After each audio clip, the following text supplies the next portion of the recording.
Bangkok ভ্রমণের প্রথম পর্বে আমরা দেখিয়েছি ব্যাংকক থেকে কিভাবে আমরা পাটায়া গেলাম, তারপর পাটায়ার tiger park, underwater world এবং স্যাংচুয়ারি অফ ট্রুথ ভ্রমণের অভিজ্ঞতা তোমাদের সাথে শেয়ার করেছি। আজকে তোমাদের সাথে শেয়ার করব পাটায়া ভ্রমণের দ্বিতীয় দিনটা আমরা কিভাবে কাটালাম। তো আজকে আমাদের ডেস্টিনেশন হচ্ছে কোরাল আইল্যান্ড। আমরা এখন চলে এসেছি জেটিতে। ঘুম থেকে উঠতে দেরি হয়ে গেছিলো, তাই আসার ভিডিওটা নেওয়া হয়নি। পাটায়া থেকে কোরাল আইল্যান্ড যাওয়ার জন্য বিভিন্ন প্যাকেজ অ্যাভেলেবেল রয়েছে। সেই সমস্ত প্যাকেজগুলো তোমরা ক্লুক অ্যাপের মাধ্যমে বুক করে নিতে পারো। আমরাও ক্লুক অ্যাপের মাধ্যমেই প্যাকেজগুলো বুক করেছিলাম এবং এই প্যাকেজে জনপ্রতি খরচ মোটামুটি 2000 থেকে 3000 টাকার মধ্যে তোমরা পেয়ে যাবে। পুরো জার্নিটাই হবে তোমাদের স্পিড বোটে এবং তোমাদের নিয়ে যাওয়া হবে কোরাল আইল্যান্ডে। মাঝখানে আমাদেরকে দাঁড় করানো হয়েছিল একটা স্টপেজে, যেখানে কিন্তু প্যারাসিলিংয়ের ব্যবস্থা ছিল এবং সেই প্যারাসিলিং করার জন্য আলাদা করে কিছু চার্জেস দিতে হয়। এই প্যারাসিলিং কিন্তু খুব মজাদার একটা অভিজ্ঞতা, তাই তোমরা অবশ্যই ট্রাই করো। এছাড়াও এই প্যাকেজের সঙ্গে যে রাইডটি কমপ্লিমেন্টারি হিসেবে তোমরা পেয়ে যাবে সেটি হলো স্নোরক্লিং। এই স্নোরক্লিং অ্যাক্টিভিটিটাও কিন্তু বেশ মজাদার, একবার অভিজ্ঞতা অবশ্যই নেবে। বিশেষ করে এই কোরাল আইল্যান্ডের স্নোরক্লিং অ্যাক্টিভিটিটা কিন্তু বেশ অন্যরকম। শুধু রঙিন মাছ নয়, সাথে দেখতে পাবে জলের তলার কোরাল, যেটা দেখে সত্যিই প্রাণটা জুড়িয়ে যায়। এক স্বর্গীয় অনুভূতি।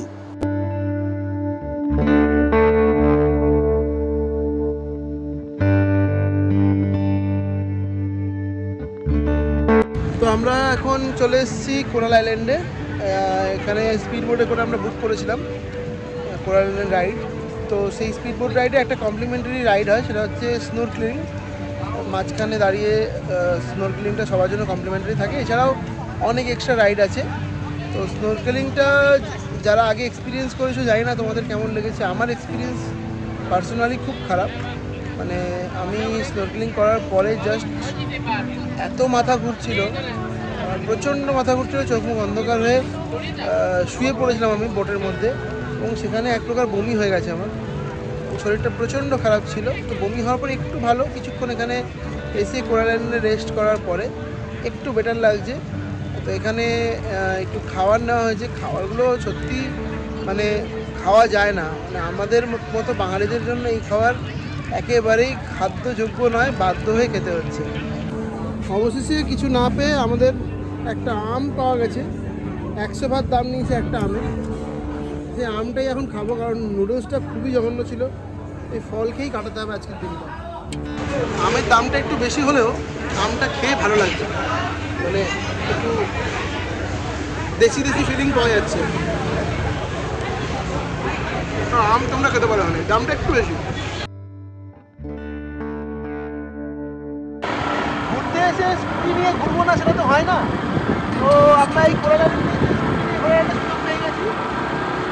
আমরা ভাড়া 200 ভাট নিয়েছি, বার্গেন করতে হয়। 300 ভাট বলে 200 ভাট দিয়ে স্কুটিটা ভাড়া নিয়েছি 2 ঘন্টার জন্য। এখন স্কুটি নিয়ে মোটামুটি আমরা ঘুরতে যাচ্ছি। হালকা হালকা বৃষ্টি পড়ছে, ওয়েদারটা বেশ ভালো, চারিও বেশ ভালো লাগছে। এখানে আসছো তাহলে অবশ্যই স্কুটি হায়ার করে একটু ঘুরে নেবে। অবশ্যই তোমরা স্কুটি চালাতে পারো, তাহলেই নিও, না চালাতে পারলে নিও না।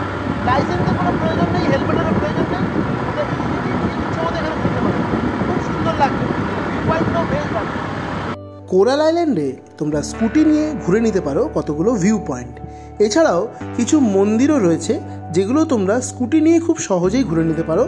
স্পিড বোটে করে কোরাল আইল্যান্ডে আসার পরে তোমাদের হাতে মোটামুটি 2 থেকে 3 ঘন্টা কম করে সময় থাকবে। তার মধ্যে খুব সহজেই এই সমস্ত জায়গাগুলো তোমরা কভার করে নিতে পারো। স্কুটি দাঁড় করেছি একটা রেস্টুরেন্টে, এটা অথেন্টিক কোরিয়ান রেস্টুরেন্ট একটা। এখানে বেশ ভালো ভালো কিছু কোরিয়ান ফুড পাওয়া যায়। আমরা কোরিয়ান ফুডের দিকে যাইনি, কারণ অলরেডি নুডলসের যে রিভিউটা সেটা খুবই খারাপ। তো এখন আমরা একটা ডেজার্ট অর্ডার করেছি আর 2টো কফি। তো দেখা যাক কেমন টেস্ট হয়। আমাদের ক্যাপুচিনো অ্যান্ড আমার ক্যাফে মোকা ফ্র্যাপে করা চলে এসছে। বেশ ভালো টেস্ট, বেশ ভালো কোয়ান্টিটিও আছে। এগুলো যদি আমি যে কোনো সিসিটিতে খাই, ক্যাফে কমেডিতে, তাহলে যে প্রাইস পড়বে তার থেকে অনেক কম দাম এবং অনেক ভালো টেস্ট এবং তার সাথে অ্যাম্বিয়েন্স তো ভালো রয়েছে। এই হলো আমাদের ডেজার্ট, এটা হচ্ছে হানি চকোলেট টোস্ট উইথ আইসক্রিম, আমাদের চকলেট সিরাপ কম্বাইন করা হচ্ছে। কোরাল আইল্যান্ডের এই ট্রিপটা গোটা দিনব্যাপী, ফলে কোরাল আইল্যান্ড যেতে হলে তোমাদের একটা দিন পুরো রাখতে হবে এই আইল্যান্ডের জন্য। আর এই একটা দিন কিন্তু একেবারেই নষ্ট হবে না, কারণ এত ভালো সৌন্দর্য এবং এত স্বচ্ছ সমুদ্রের জল দেখে তোমার প্রাণটা জুড়িয়ে যাবে। তোমরা কোরাল আইল্যান্ডে এসে যদি স্নান করতে চাও তবে এখানে কিন্তু স্নান করার পারমিশন রয়েছে। আর এই রকম স্বচ্ছ জলে স্নান করার অনুভূতিটা কিন্তু আলাদাই, ফলে সেই অনুভূতিটা নিতেও কিন্তু একেবারেই ভুলবে না। আমরা এখন কোরাল আইল্যান্ড থেকে আবার পাটায়ার দিকে রওনা দিয়েছি। রাস্তায় হালকা হালকা বৃষ্টি পড়ছে, বেশ একটা অন্যরকম ওয়েদার, স্পিড বোটেও বেশ ভালো লাগছে।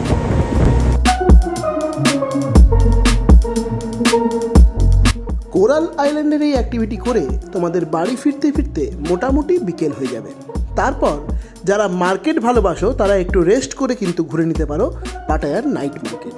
আর যারা মার্কেটিংটা স্কিপ করতে চাইছো তারা কিন্তু সরাসরি চলে যেতে পারো পাটায়া ওয়াকিং স্ট্রিটে এবং এনজয় করতে পারো পাটায়ার নাইট লাইফ। এছাড়া যদি তোমরা ক্লান্তি অনুভব করো তবে এখানে প্রচুর মাসাজ পার্লার রয়েছে, সেখান থেকে নিয়ে নিতেই পারো থাইল্যান্ডের বিখ্যাত থাই মাসাজ। বেশ রিল্যাক্সিং এবং আমার মনে হয় প্রত্যেকের একবার এই অভিজ্ঞতাটাও অর্জন করা উচিত। নাইট মার্কেট পাটায়া ঘোরার পরে আমরা একটু খাওয়া দাওয়া করতে এসেছি।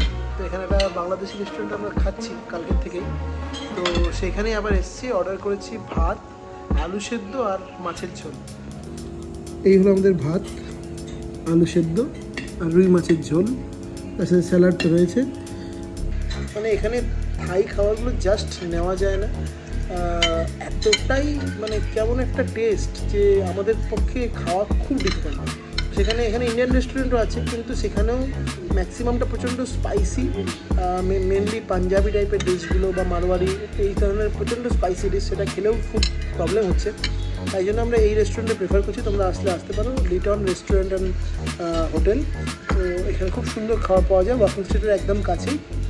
তো এখান থেকেই আমরা আমাদের লাঞ্চ এবং ডিনারগুলো সেরে নিচ্ছি। তো এখন আমরা আছি পাটায়ার বিখ্যাত ওয়াকিং স্ট্রিটে। এখন বাজে রাত্রি 1:45। তোমাদের জাস্ট ভিড়টা দেখাচ্ছি। এখন দেখতেই পাচ্ছ কত লোক, চারিদিকে সমস্ত রকমের দোকান খোলা, সমস্ত রকমের রসনা পূর্তির সমস্ত রকমের ব্যবস্থা এখানে রয়েছে। ওয়াকিং স্ট্রিট ছাড়াও তোমরা ঘুরে আসতে পারো পাটায়া সি বিচ, সেখানেও কাটাতে পারো কিছুটা সুন্দর মুহূর্ত। পাটায়ায় এন্টারটেনমেন্টের সব রকম ব্যবস্থা রয়েছে। এবার আমি তোমাদের উপরেই ছেড়ে দিলাম যে তোমরা কিভাবে সেই আনন্দগুলো উপভোগ করতে চাও। আমাদের 2 দিনের পাটায়া ট্রিপ এখানেই শেষ হলো। তোমাদের হাতে যদি আরও একদিন সময় থাকে তবে ঘুরে দেখতে পারো পাটায়ার বিগ বুদ্ধা, সেন্ট্রাল পাটায়া মল, যেখান থেকে পাটায়া সি বিচটা জাস্ট দারুণ লাগে। আর মিনি সিয়াম বলে একটি জায়গা আছে পাটায়াতে, সেটাও কিন্তু বেশ ভালো ঘুরে দেখার জন্য। তাহলে আজকের ভিডিও এখানেই শেষ করলাম। তোমাদের সাথে আবার দেখা হচ্ছে নেক্সট ভিডিওতে, নেক্সট ডেস্টিনেশনে।